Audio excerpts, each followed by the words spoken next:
All right, so today we're going to talk about how to keep folding in the hex try rhomb try tiling. And first I want to give a little bit of background about what even is a tiling. So this is in the context of advent of tessellations. I've got 25 mini tessellation starts, and I've got these separated into 4 categories.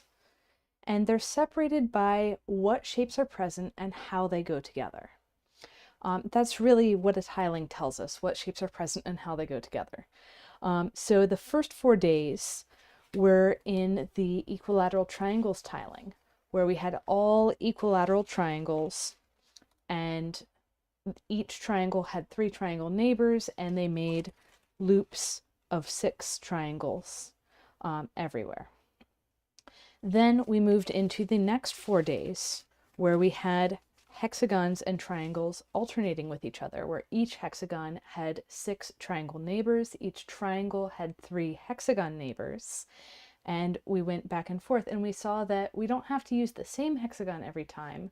We can use a different hexagon in the outer ring, and that does carry over to whole tessellations as well.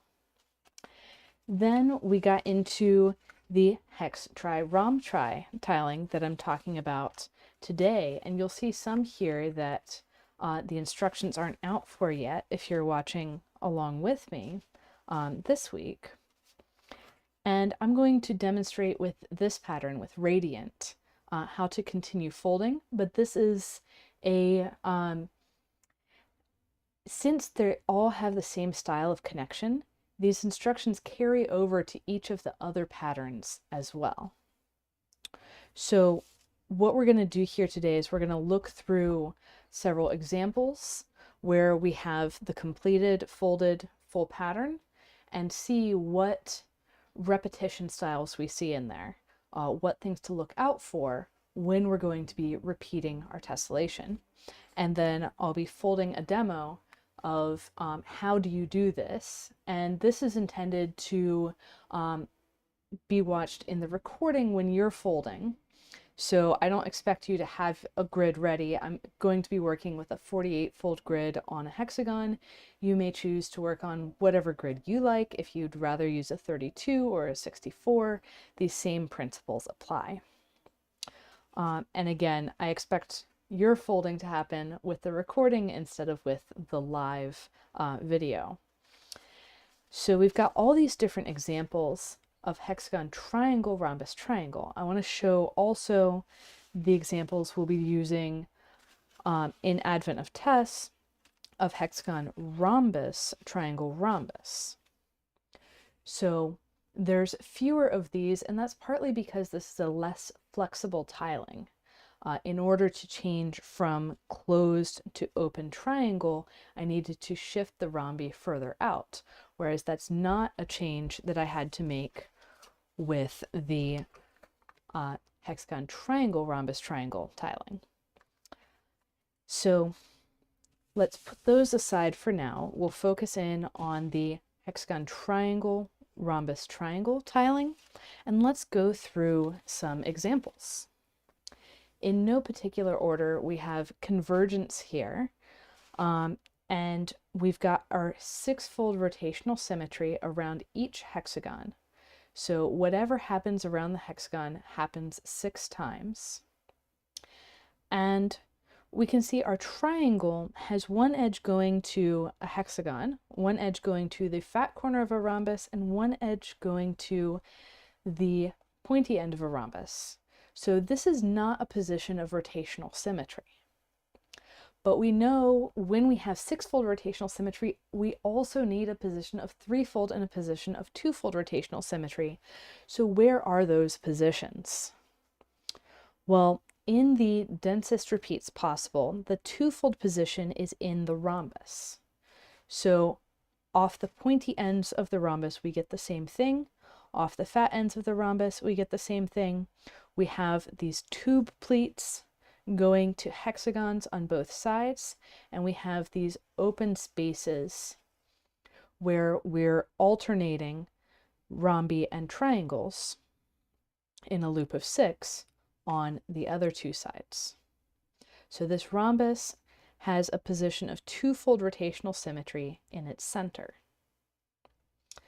The threefold rotationally symmetric position is in the center of this space that has 3 rhombi and 3 triangles alternating around it.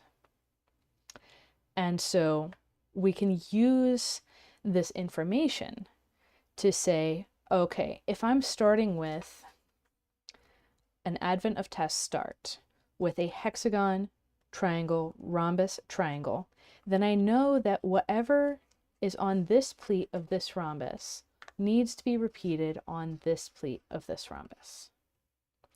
And that's really how I'm going about it. So let's flip through examples so you can see how this looks in a bunch of different iterations. Here I have open rhombi with the open hexagon and closed triangle. Oh, and I should probably show the backs of these as well. And the back of this one. Here I have, and it's very clear to see from the back, our central piece, and then 1, 2 further rings of repeats around the center. This one's open triangle wheels, because on the back we get these wheel structures, and I've got 1 set of repeats around the center. This is nudge, basically radiant with open rhombi. And again, I have 1 ring of repeats around the center.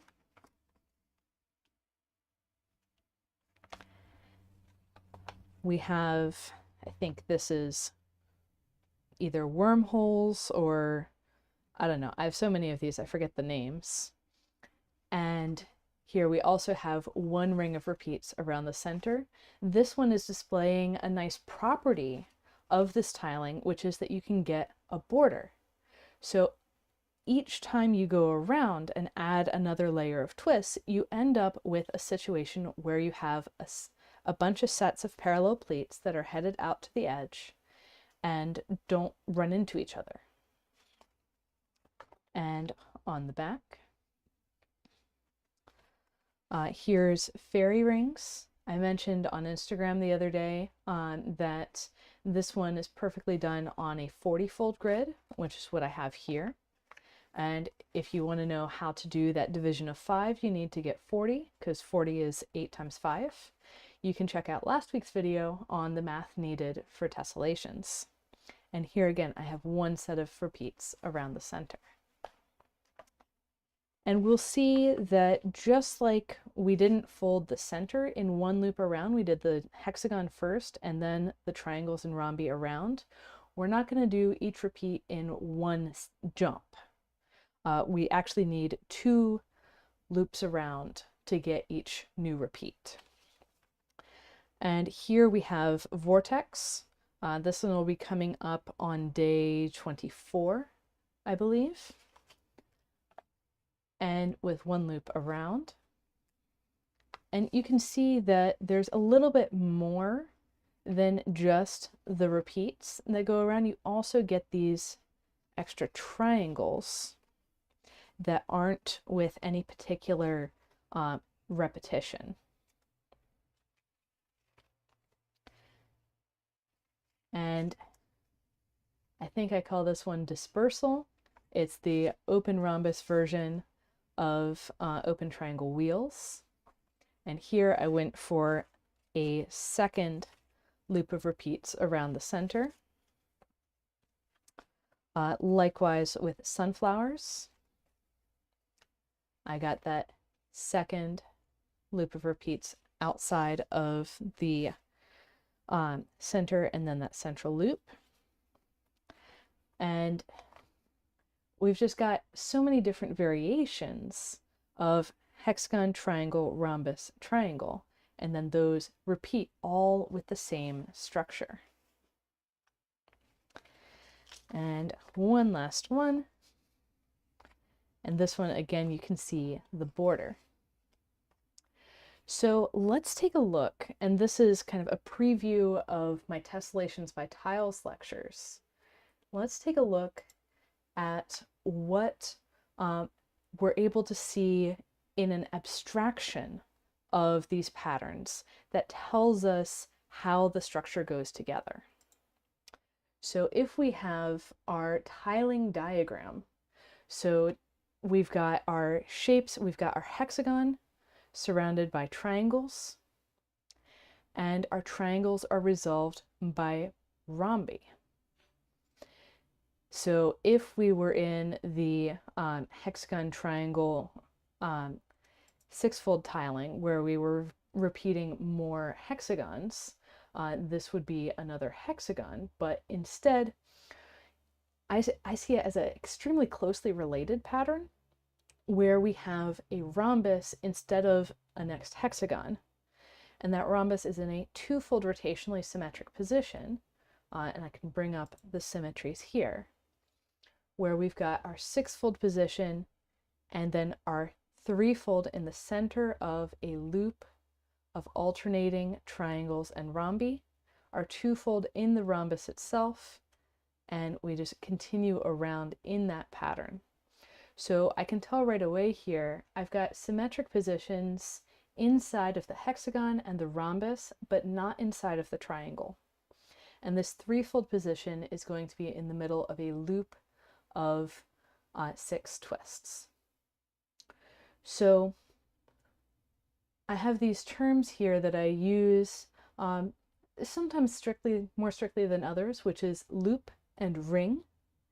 And so a loop refers to the set of twists where you can go around and, let's say with this example, you can go around from one to the next, to the next, to the next, and have a set of pleats that are going around some space. So it would be this hexagon to this triangle, to this rhombus, to this triangle would be a loop, which we can see in here. And I have a shorthand for showing that, which is the skeleton notation. So the skeleton shows the loops in the tessellation. And we're able to see things like, oh, here we have a loop of 4, and here we have a loop of 6. Now 4, 6, these are both even numbers, and this is very intentional because we need even loops so that we can have twist-based tessellations, because we need to alternate between right-handed and left-handed twists so that the pleats pair up with each other. And we don't have to reverse anything in between. So we have these even loops, and the skeleton shows us pretty clearly where these loops are and what number of twists there are in each loop. It does not, however, tell us what tiling breaks there are or exactly the orientation of the pleats coming out of each twist. So the idea behind the tiling diagram is that the pleats run perpendicular to the borders of these tiles. So each shape here is a tile. The pleats run out perpendicular to the edge of the tile, and so we can just put these tiles together to make tessellations. And this is more an abstraction than strict reality, because when we are putting together our choices of twists, we're going to have slightly different ways of putting together the hexagon and the triangle. So the center of the triangle isn't always exactly perpendicular along the pleat to the center of the hexagon. So we're working with some abstraction here. What the skeleton does is lets us match up the tiling with the crease pattern. And that's why in my larger crease patterns, you'll always see the skeleton overlaid on the crease pattern, so you can clearly identify the tiling. Each tiling has a characteristic skeleton, and so we're able to classify and know things about our tessellation and how it repeats from seeing the skeleton. So we looked at the symmetry, we looked at the skeleton. Let's take a look at the rings that we're going to be folding. So when we have our tiling, we can see, oh, is there a line that goes all the way through? In this case, all the lines go all the way through. So that's a characteristic of the hexagon, triangle, rhombus, triangle tiling, or hex tri, rom tri for short. And that's what I was saying is allowing me to create these borders.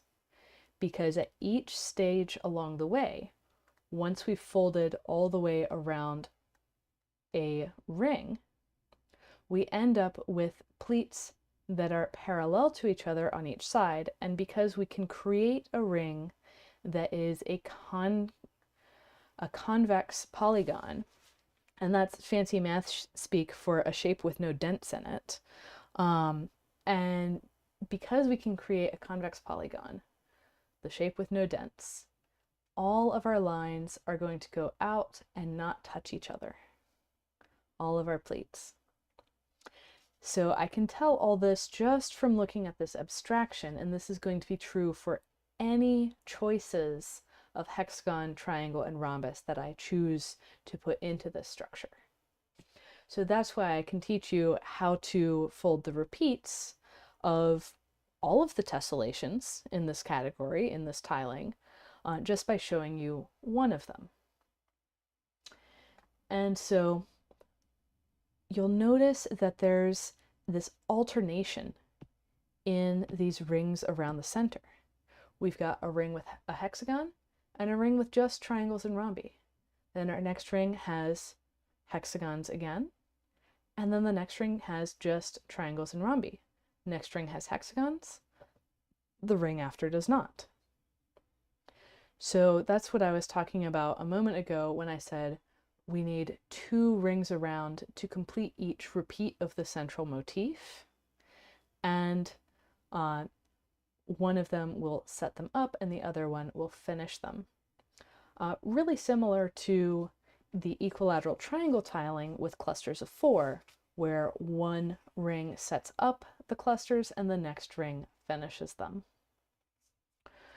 So let's go ahead and start folding. I'll bring us back to this view and see if there's any questions. I am looking at the chat, so if you have questions along the way or want me to repeat something, feel free to put it in there, and I will do my best to answer.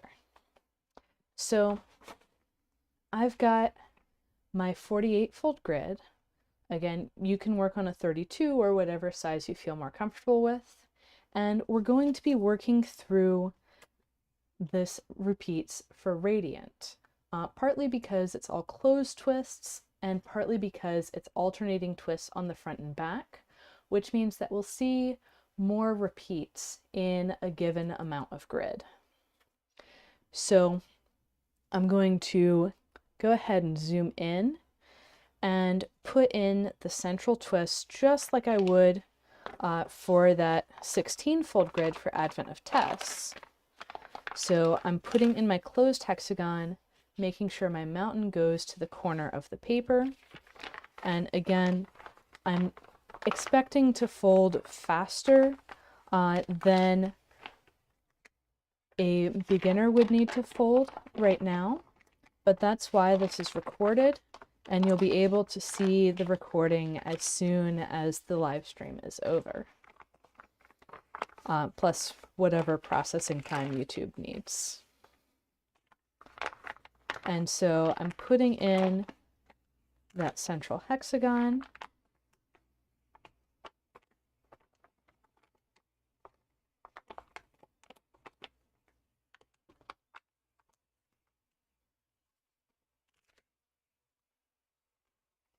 And you can see it's really tented up, but I have all of my pleats flat on my desk in the wide frame.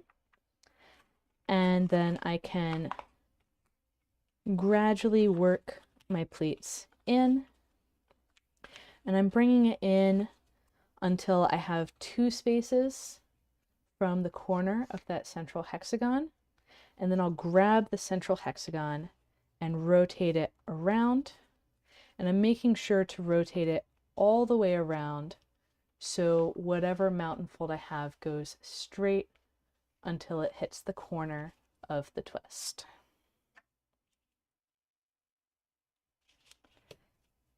Once that's in place, I'll give everything a smoothing out with my bone folder.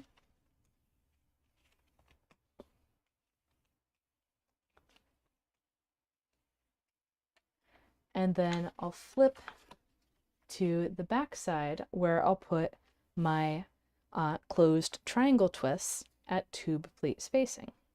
For a more thorough introduction to the center, you can see the Advent of Tess video. I think that one is day 9. So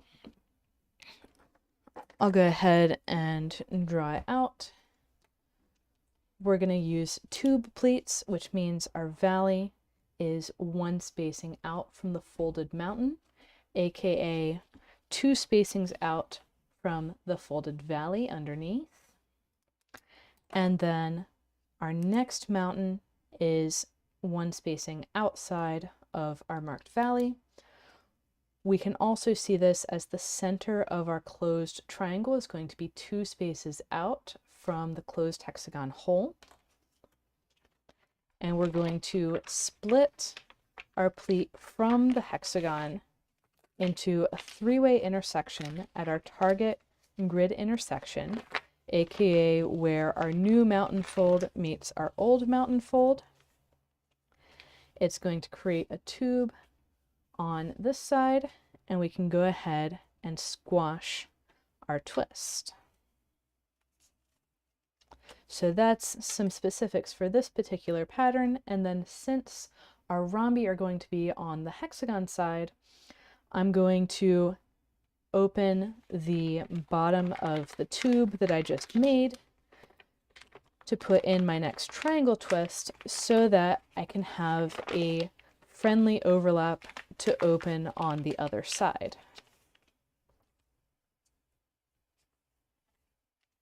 So creating a unfriendly overlap on this side makes a friendly overlap on the other side, and I will continue around making sure not to skip any pleats as I go around, always creating an overlap with the pleat from the triangle before.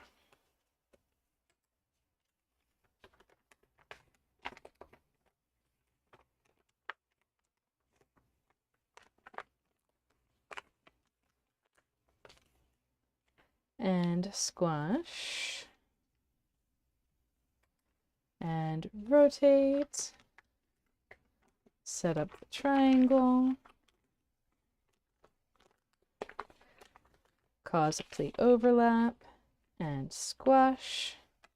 And we're around to the final triangle where I have a choice of either just causing an overlap on either side or taking the overlap on the side between our new triangle and our oldest triangle and opening that up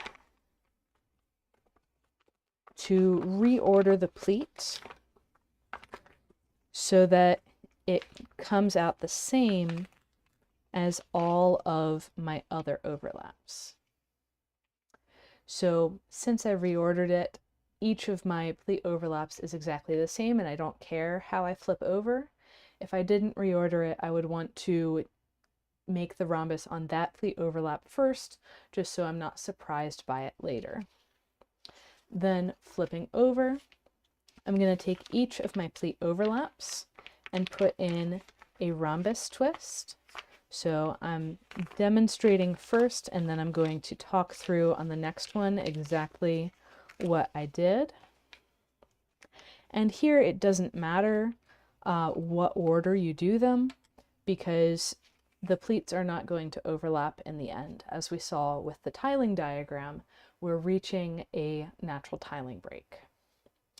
So I'm going to arbitrarily choose this one, and what I'm doing is I'm reaching underneath and I'm opening my pleat overlap. Then I'm pulling up from underneath. I'm pushing up from underneath so that this line coming from the triangle above is the through line. And then I can set the other pleat offset one mountain space. So I'm shifting the mountain up one with the valley on the top side to create my new rhombus. And each rhombus is created in exactly the same way. So I'm opening the pleat overlap and scooping out the through line so I can set up my rhombus twist and get everything settled in place.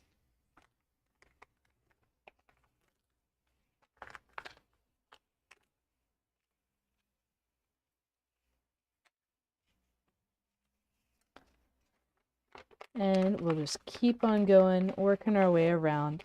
And this will actually be the last time that we're doing the same move on all 6 sides, like boom, boom, boom, boom, boom.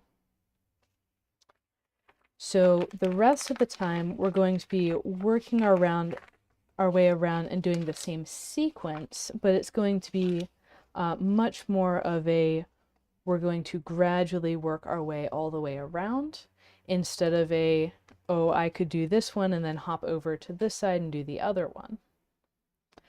Okay, so I've got my central start, just like we have in Advent of Tess, and this time I have a lot more grid to work with.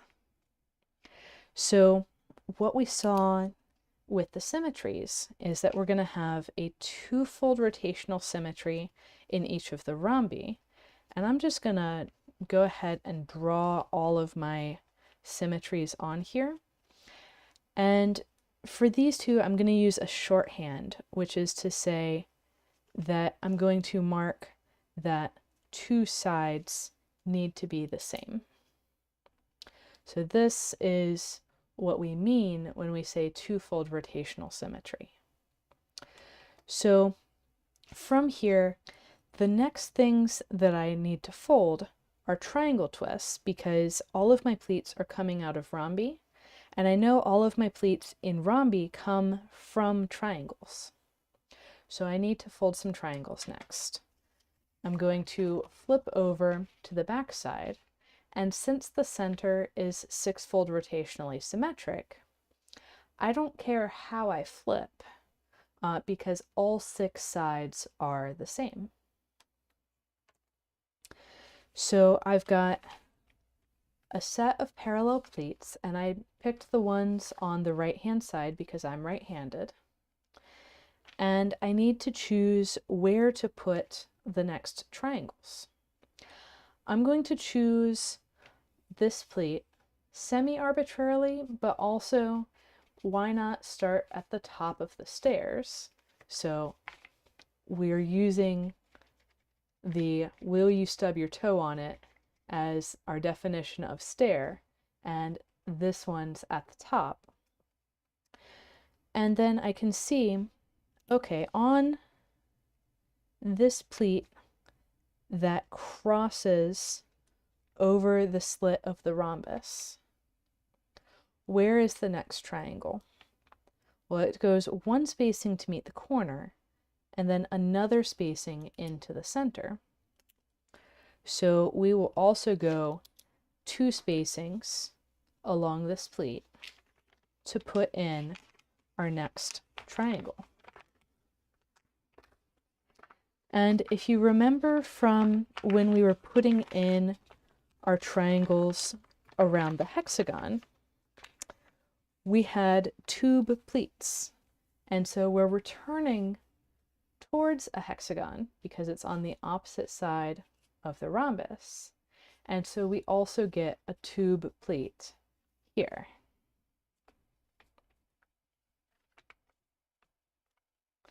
Then I can say the same thing on this pleat and say, okay, how far out is my triangle on this pleat? And depending on how you're counting, whether you're counting from the back side of the slit or the front side of the slit, we need to go, so from the part of the pleat that's visible, 1, 2, 3, so that's along the slit, and then 2 past. And we need a three-way intersection there, which means that we're going to have a mountain coming out this way, and that means a valley next to it. So when we have these two mountains coming together at the 120-degree angle, the obtuse angle, that calls for a triangle wrap. And so I can poke the old mountain down where the valley comes through, run it to meet the valley of the mountain I poked down, and then that runs out and forms a new valley, three-way intersection of valleys, and that must also have a three-way intersection of mountains, one spacing above it. So I can get that in place and make sure to open up the pleat from the rhombus to finish my three-way intersection for my closed triangle. So this is a general thing when we have triangles on one side and the hexagons and rhombi on the other. I'm going to want to finish my triangle while I'm on the back side and set up the rhombus as a three-way intersection, as a triangle wrap. And so I can squash my triangle,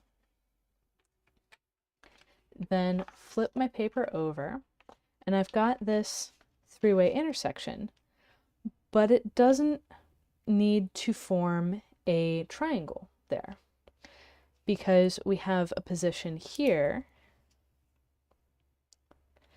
that's a position of threefold symmetry. And the thing that goes in this position, because we know that we've got two of these, we need a third, needs to be a rhombus. And so which way does this rhombus go? Where's the through line? Well, the through line comes from, we can see this in multiple ways. We can see, oh, the through line came from this way, therefore it needs to come from this way. Or we can see, okay, if I have these pleats, it just has to have the central diamond of the rhombus sitting at the top of my three-way intersection. And also the rhombus needs to cause a tube at the pointy end because all of the rhombi cause tubes at their pointy ends. So I'm going to need a rhombus right there. Okay.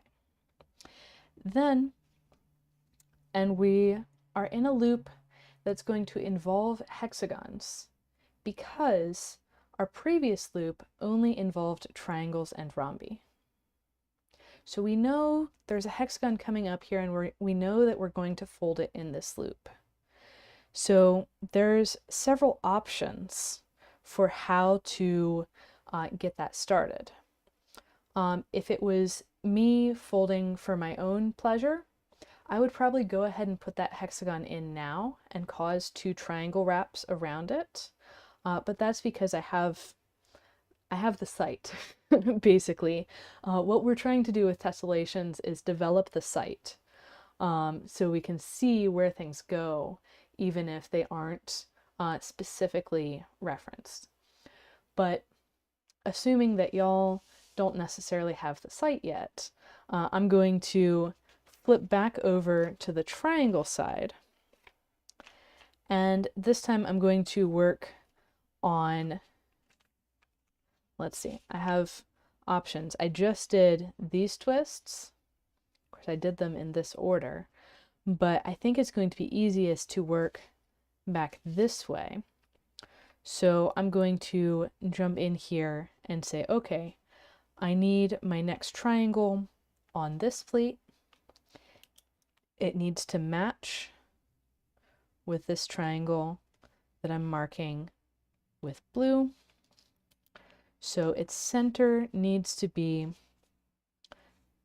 3 spaces out, or you could think 2 spaces past the slit.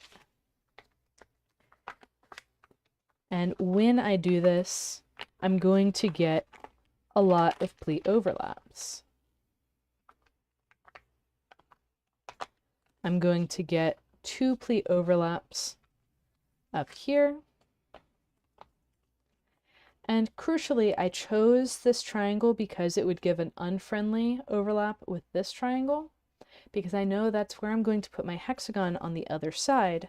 So if I do an unfriendly overlap on this side, I'm going to have a friendly overlap on the other side.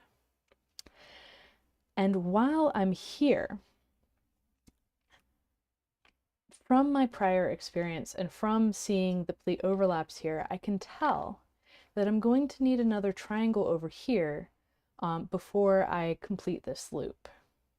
So before I flip the paper over, I may as well set up another triangle.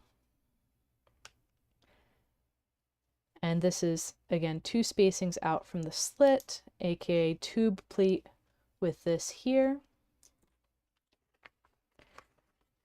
And what I'm going to do is, I know where my mountains need to go. I found my target grid intersection. My valley is going to need to go in here. And when I open this up, I want the valley to run through this mountain as well.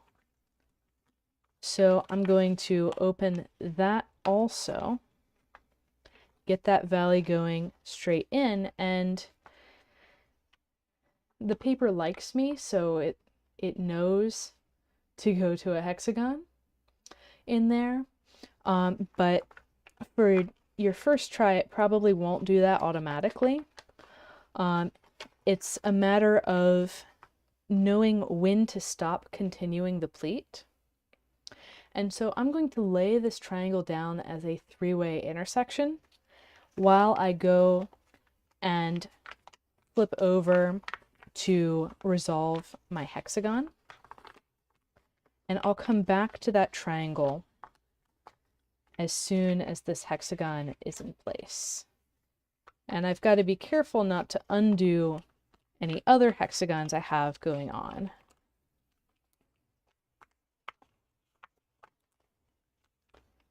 While I get my hexagon in place, and then once it's in that little tower with 2 grid spacing legs, I can grab it and twist it, again making sure to twist it all the way around so that my pleats are coming straight into the corners.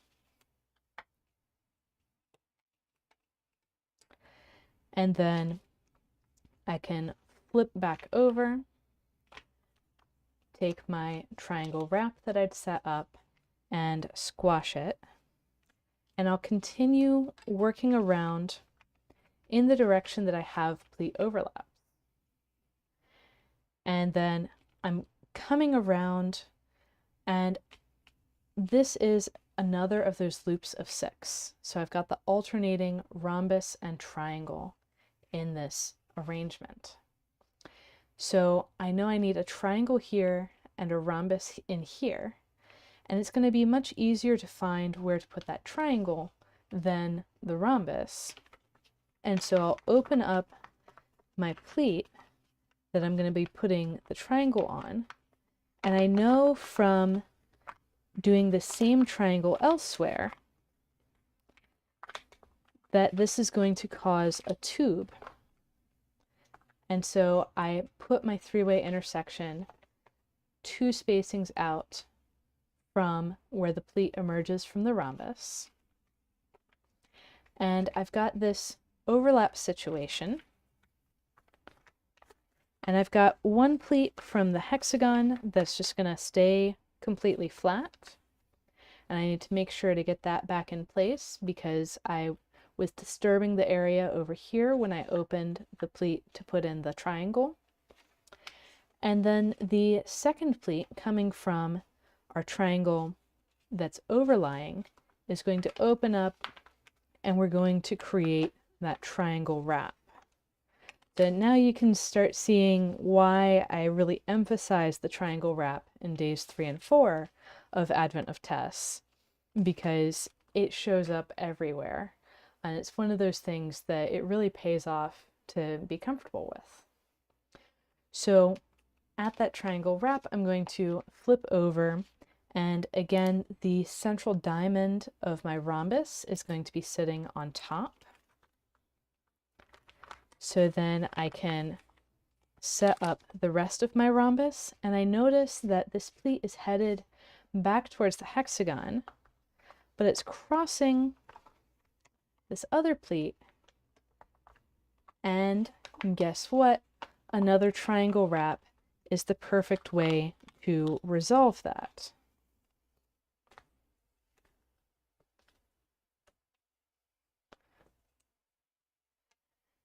Then at that triangle wrap, I'll flip over and squash another triangle. So here we've seen the sequence that we're going to use all the way around our central cluster, where we're going to come around and say, okay, where's my next triangle here? And let's see, it's going to be 2 spaces out from the end of the slit, aka, and we can see this because we've done this repetition, the target grid intersection is going to be at the corner of the existing triangle, but on the lower pleat of the tube.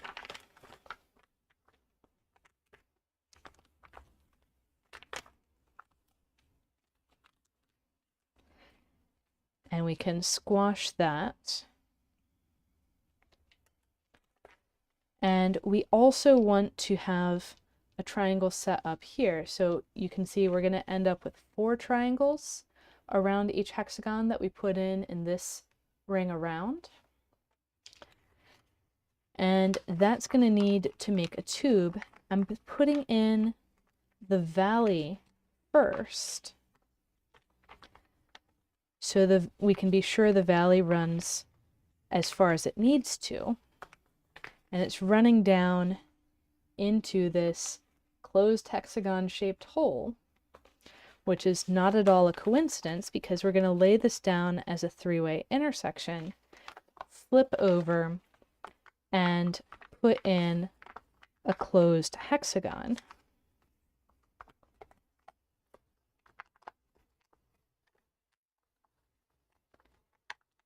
Making sure not to undo any triangles we already have in place.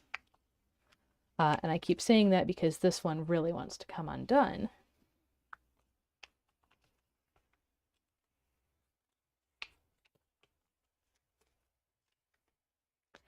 And grab and twist our hexagon, making sure it's twisted all the way around. Once that's in place, I'll flip over, resolve this triangle, then come over here. We've got a pleat overlap, and I know I need a triangle on this pleat because my rhombus needs a triangle on each pleat. So I open up the pleat while letting the pleat from the existing triangle stay on top. And I'm going to let the pleat from the hexagon close fully before I do the triangle wrap over the top and get that triangle in place and squash. So really the last, 4 days are perfect for doing this style of repetition.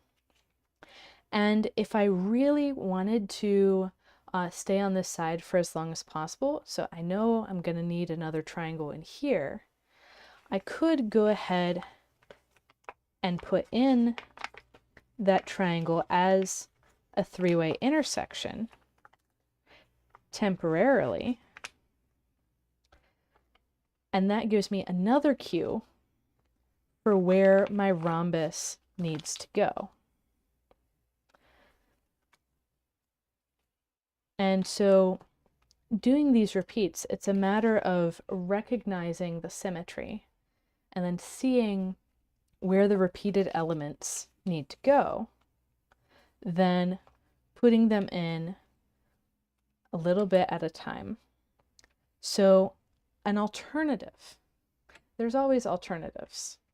I could set up both these triangles right now as three-way intersections. So I could say, hey, this one needs to go in at a tube here, tube pleat spacing relative to its neighboring triangle. This one needs to go in 2 spaces out from the closed hole. And have them both as three-way intersections, being careful that the three-way intersection bit of it is leaning over in the way that we need the pleat for the hexagon to form. And then flip over and get my hexagon. And this is more approaching the style that I typically use of get that hexagon in as fast as possible. I also have a tendency to set up the hexagons. So if the triangle next to a hexagon is on the opposite side, I tend to set up at least half of the hexagon from the triangle side. Then flip and I can do both of these squashed. And so each time around I'm doing things slightly differently, you might have noticed. And it all works. So I'm going to have this pleat coming here, this pleat, the central pleat of these 3 turns into a three-way intersection, a triangle wrap.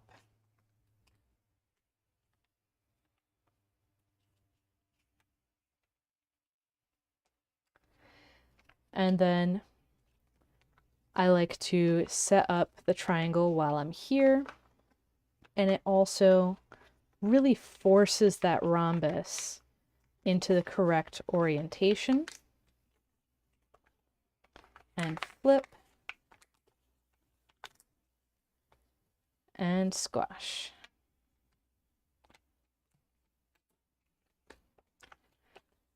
So I'm going to speed up just a little bit now that we're into the repetitions.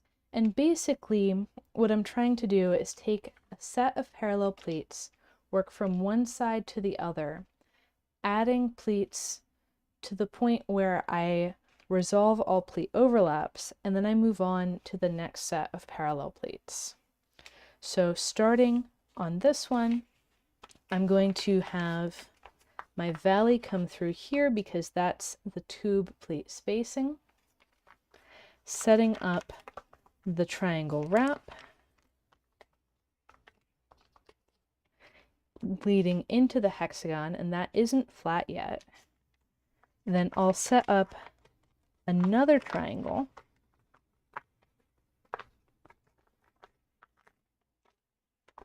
also leading into the hexagon. So I can flip over to the opposite side, resolve my hexagon,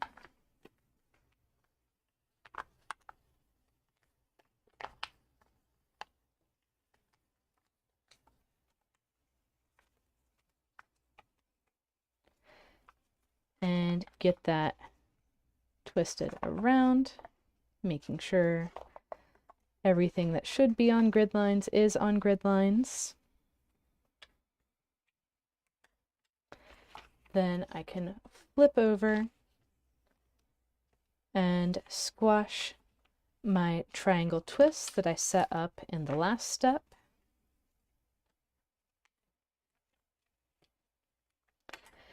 And here on this pleat, I've already done a hexagon this round, but I'm still going to need a triangle to resolve all of the overlaps. So I've got overlaps in here that'll be easier to resolve first. I'm going to set up a triangle in here, make sure my pleat from the hexagon is fully flattened so that when I set up my triangle wrap for the rhombus, I'm going to have a fully flattened pleat overlap. I can squash this triangle. Then I'm going to work back through with the triangle on top of here that I'll set up as a three-way intersection, then flip and squash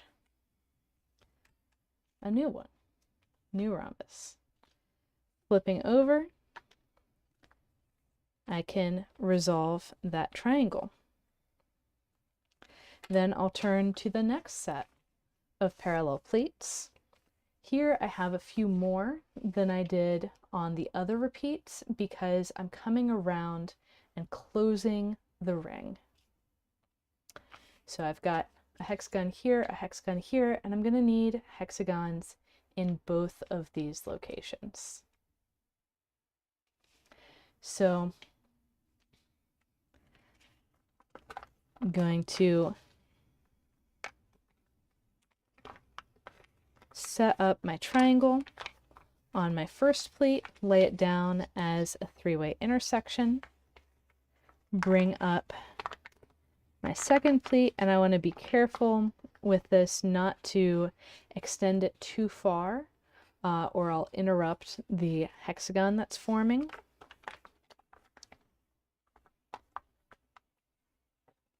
And lay that down, then flip over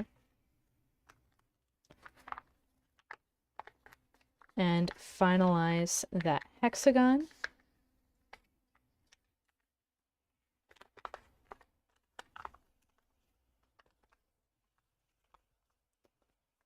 Oh, one other thing that I didn't mention when we were looking at the tiling diagram is that the tiling diagram also tells us what twist direction each twist is. So the red and the white, that was telling us right-handed or left-handed. And in the case of this tiling, all of the hexagons and the rhombi are right-handed. Of course, you could do all the opposite, but the hexagons and the rhombi are the same twist orientation, and all of the triangles are the same as each other, but opposite from the hexagons and rhombi. So that's another important piece of information that is useful if you are exploring tilings and you find some other pattern. That can be something to watch out for. So once again, we're in this situation, and I'm going to open up my pleat. Unlike before, we have overlaps down here, and I'm going to choose to act like they're not there. So I'm going to let the overlap run through. You might recognize this triangle as, say, the same as this triangle. Or we could also think, well, we could think of all of the triangles as the same as each other one. But let's resolve this before we get into the next hexagon. So we're going to have another triangle here feeding into our rhombus. And so it's going to lay flat while we put in the rhombus.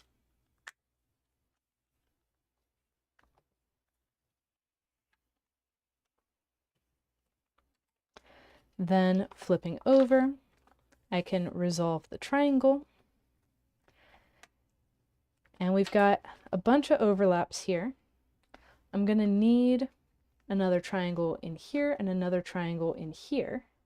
And those are actually our last two triangles for this ring around. And I'll need a hexagon in the middle. So I'll open up my pleat overlap so I can run the valley for the new triangle in. And this is the same idea as when we've done this in previous clusters. And I also want a triangle on the other side here. And I need it like so. So what I'm looking for here is that this mountain is running to a corner of this closed hexagon hole. And I can also look and see that the valley under this triangle and this valley under here are 2 spaces apart. And I can look relative to this rhombus, is this triangle the same spacing out as this triangle? So these are all things that I'm looking for, and if one of them is true, then the others are also true. So we don't need to independently verify each of them. If one is true, then the rest are true. And I can flip over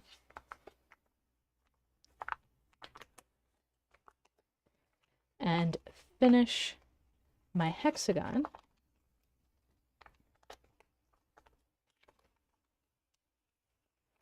Making sure everything that's supposed to be on grid lines is actually on grid lines.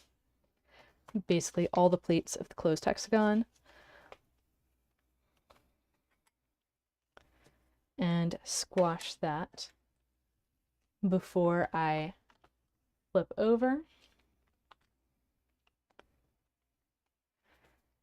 And squash my 2 triangles. So that's one loop, or sorry, one ring around the center, the ring that involves hexagons. And we're going to keep going. We're going to get another full set of repetitions. So we'll have rhombi, 6 rhombi around each of our hexagons before we're done today. And so what I'm going to look for is, where do I go next? So some of my pleats, like these, need triangles on them, and some of my pleats, like these, need rhombi. I'm going to choose to put the triangles in first because they're easier in short, And flipping over, I'm going to pick this pleat to start with. So we've got our set of parallel pleats. I'm going to start from one end and work to the other. And I'm choosing this one because things that I do out here are less likely to interfere with other twists that are already in place than things that I do in here. I don't think I would have a problem with it with this particular tessellation, but there are some tessellations where the shift is more extreme. And this is something that you figure out on a case-by-case basis, depending on your particular design that you're working with. So I've got the valley that'll come through here. Here I'm going to introduce something called a compound wrap. So my triangle center is going to be at this grid intersection. I'm going to pop down my valley, and I can go ahead and set up my triangle on top here. And then I can see if I have a three-way intersection here, that doesn't get me what I want. If I pop up the base of that and have a second three-way intersection, so I'm doing a zigzag, on screen, doing a zigzag in here, then I'm actually able to lay everything down flat. And so let's look at that one more time. If I were to put in an unfriendly overlap, and let's say I go ahead and squash my triangle, then I can use those same mountain folds to open it up. And actually I'm going to go ahead and draw which mountain folds I'm using. So we've got this one, this one, this one, and this one. So these things jump when you cross an overlap. If I run my valley through,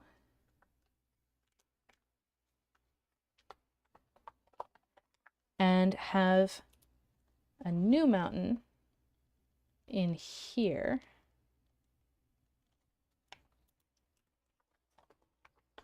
then I can lay everything down flat. And this is something I picked up from some flagstone tessellation folders. I don't remember specifically who. It was probably Peter Keller. I think he did some videos this summer.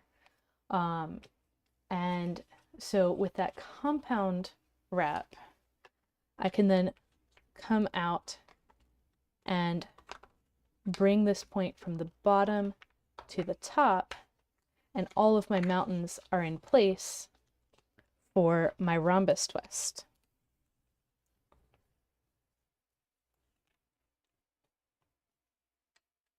So compound wraps are the 60-degree version, where triangle wraps are the 120-degree version.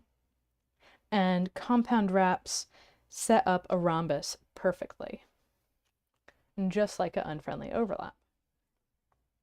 And flipping over, I'm going to need to resolve this pleat overlap. So remember, we do twists that set up pleat overlaps, then we resolve the pleat overlaps, and then we resolve them with more twists. So 2 spacings out from the slit. I'm going to need a triangle twist. I'm going to lay it down as a 3-way intersection right now, although I will be able to twist this, and this is leading into a 120-degree angle between mountain folds, which means I can do the standard wrap to resolve that. And squash.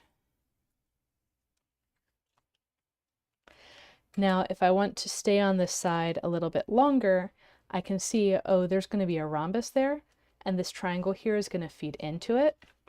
So I can open this up, set up the triangle, and then flip over and resolve the rhombus.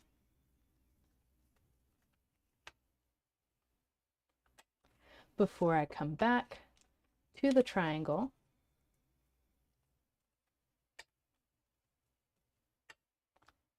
and now I've got another set of parallel plates.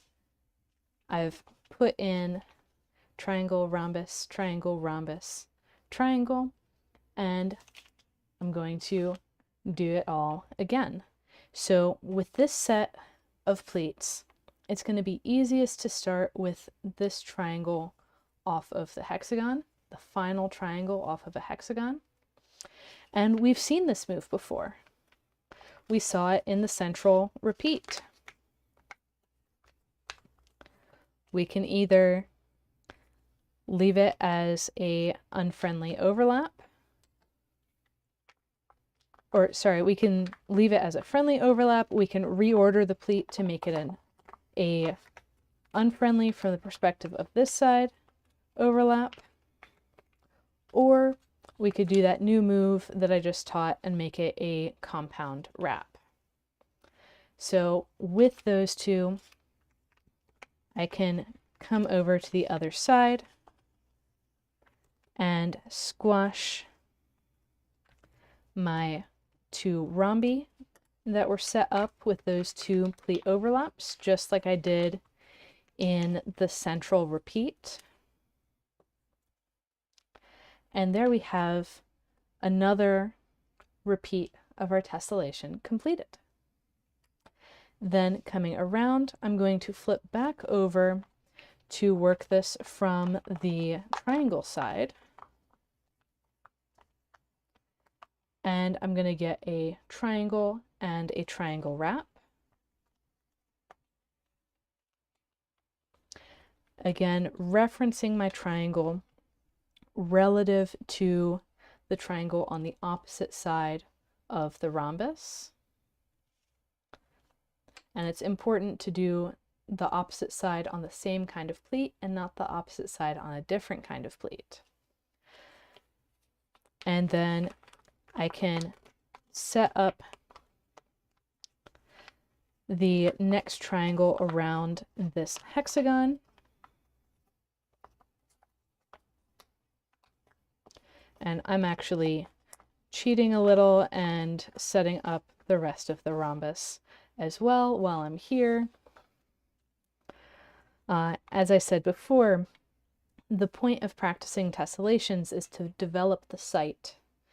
And once you've done, a couple hundred, then you start seeing the twists from the front and from the back. And flipping over, I can resolve that triangle.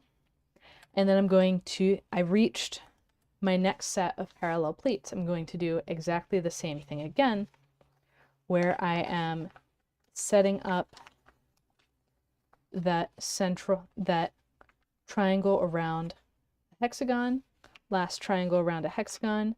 This time I'm going to choose to do the compound wrap and squash. And so you can see directly the difference. It's easier on the paper a little bit if you have the friendly overlap on this side to open it into a rhombus. But it's also pretty straightforward, and if you have a reasonably strong paper, very reasonable to open from the compound wrap as well. Then flipping back to the triangle side, I'm going to set up my triangle and a triangle wrap. And at this point, I've memorized the spacing relative to the pleat overlap, the intersection of mountains. And so I can quickly put in that triangle without worrying about where it goes.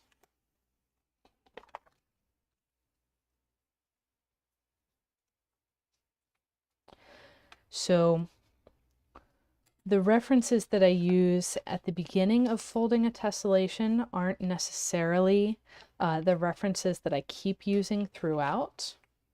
It's just really convenient, or it's actually necessary in the beginning to be able to see the symmetries, to see the loops in the pattern. So this time I'm doing the overlap here instead of the compound wrap.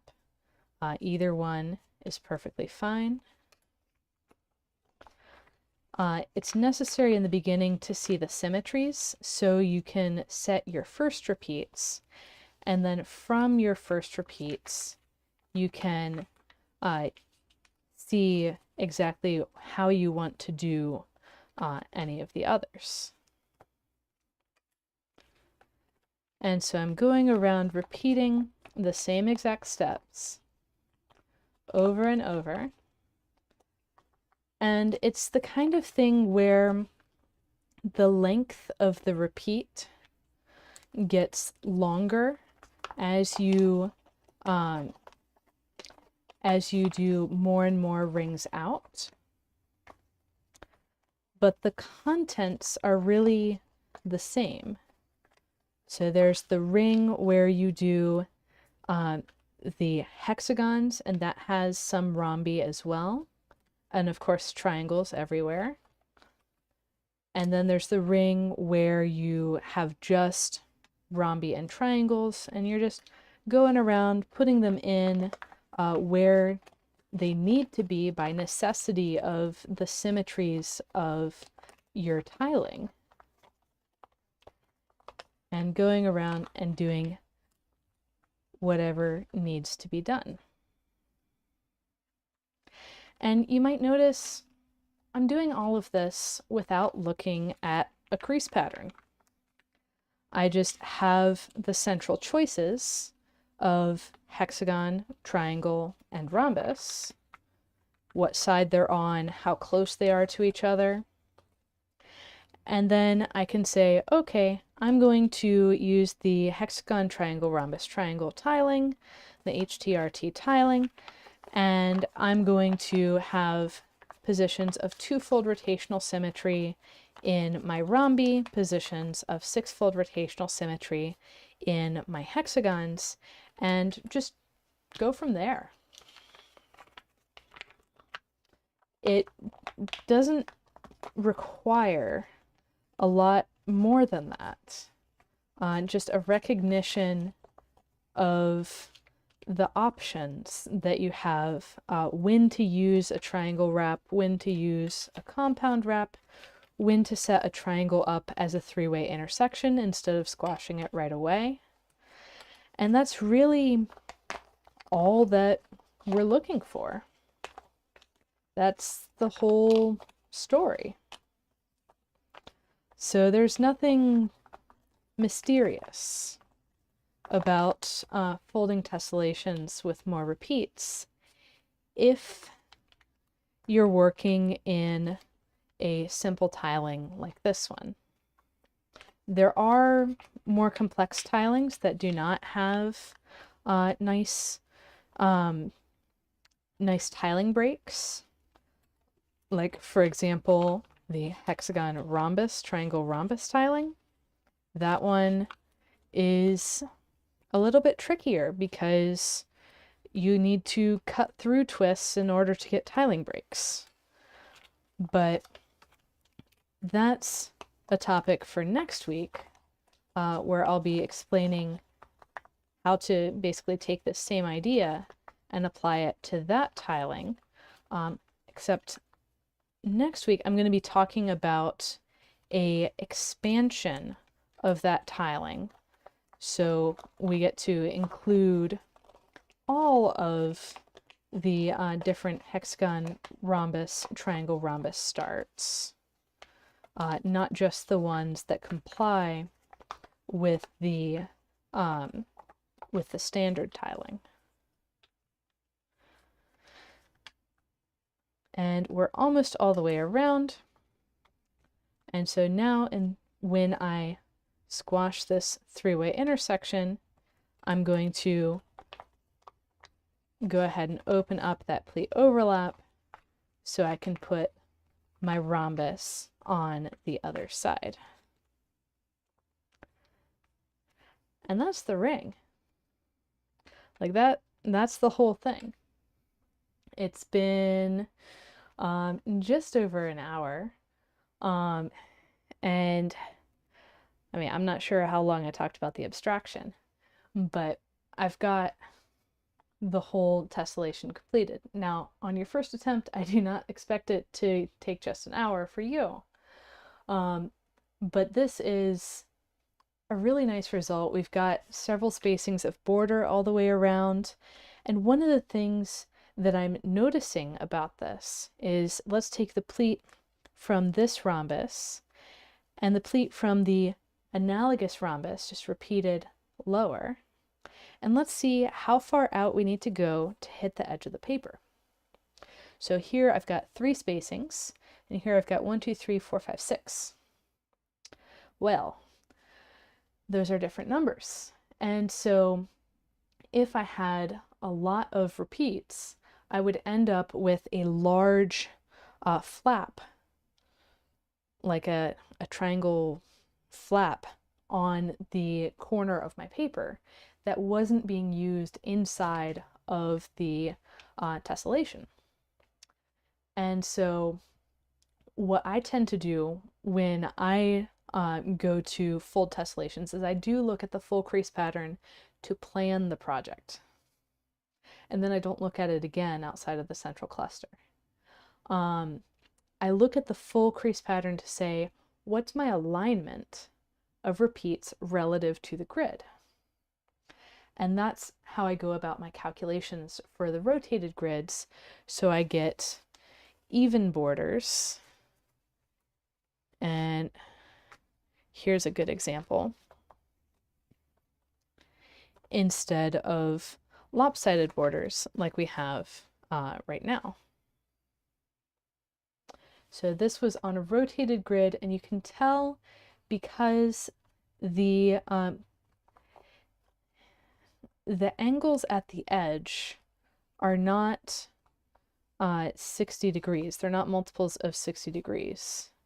And I've got this grid line right at the edge that you can see is just this sliver instead of a full 60 degrees. So that's how you can pick out rotated grids when you're looking at other people's tessellations. Then there's one last thing that I want to show you before we go for today, and that is that this is not the only way to repeat these starts. So just like in the hexagons and triangles tiling, we had other ways of repeating. We didn't have to use the same hexagon.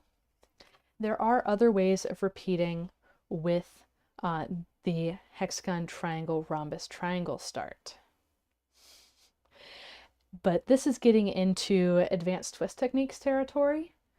And so I'm going to just tell you that it's out there, but it's a bit much to explain right now. And then there's other ways to arrange twists so that you can have different kinds of patterns within, like, so we've got the same start here. We've got sunflowers, this start, which I also have in one of the tessellations I showed you before, somewhere. Here. And if I repeat it directly using the method that I showed you today, then all of the tips of the rhombi are covered. So let's zoom in here. Since the rhombus is in a twofold rotationally symmetric position, since the tips are covered in the first repetition, then all of the tips are covered in the other repetitions as well. And so the way to get around that is to say, well, I'm not going to repeat it that way. I'm going to put a cluster of 4 triangles that matches these parallel pleats, and that'll be my position of 3-fold rotational symmetry, and the 2-fold rotationally symmetric position will go straight between the hexagons in between these 2 rhombi. So there's alternatives, and so something very similar to this is what I'll be teaching for the hexagon rhombus triangle rhombus tiling next week. So there's all kinds of ways to keep going from a particular start, and really the possibilities are endless, especially with this tiling where right off the bat we've got 2 choices of hexagon, 4 choices of I'm counting my factors of 2 here, 4 choices of triangle, not even counting spacing, and then 4 choices of rhombus off of that overlap of triangles. And so right there we're at 32 different options, not including spacing variations. And so this is just wild in the sheer number of options that we have.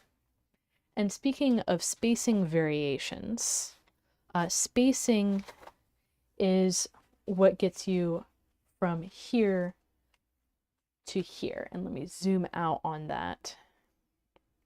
These 2 pieces are using exactly the same twists, just this one is denser together. And it looks completely different. So on the back side, we've got closed triangles for both of them.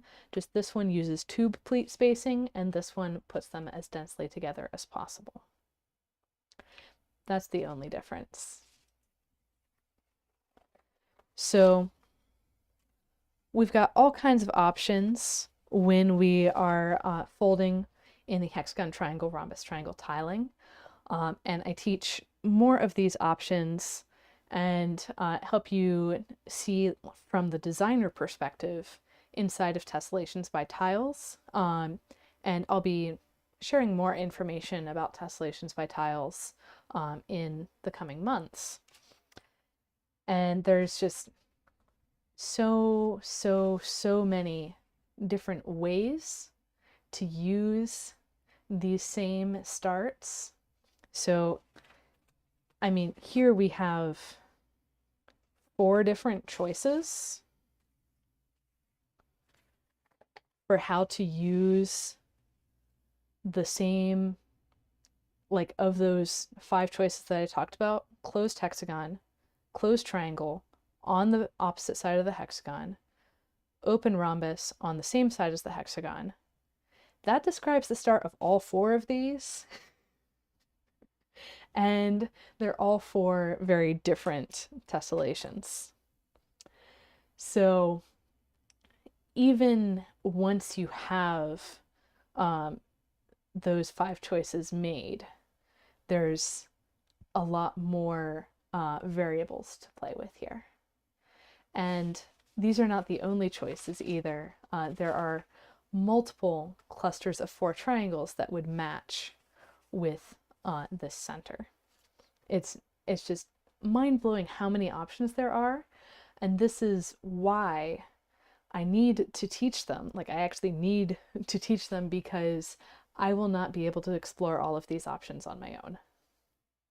That is not a physical possibility. Like, yes, I'm young, yes, I could devote my life to this, but even so, there's just way too many options to completely explore. So there's lots of room for new designers in this area, and I would invite you to start playing with it. starting with the advent of test pieces, and see what you find, what you like, and how you prefer to fold them. So on that note, happy folding everyone, and I will see you next week.